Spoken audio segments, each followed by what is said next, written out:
Tonight, a Coweta County family is calling on drivers to slow down after several dangerous bike crashes, including one that killed a 69-year-old man in April. 11 Alive's Grace King shows us how they are now honoring his memory.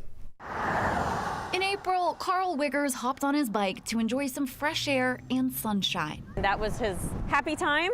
He got out, he got to just go ride his bike. He got to just think about nothing but riding his bike. It should have been the perfect start to a perfect day. But a semi-truck struck and killed him on Old Highway 85.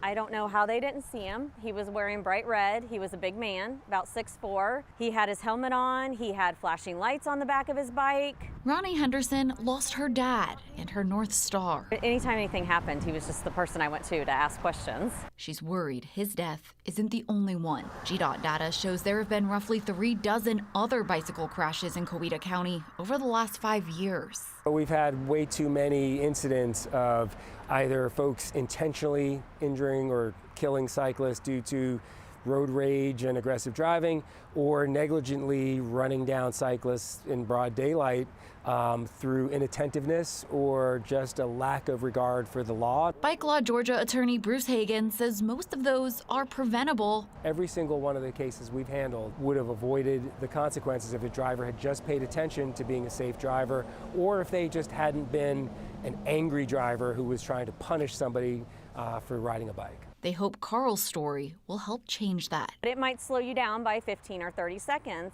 but that person then gets to go home to their family. In Coweta County, Grace King, 11 Alive News.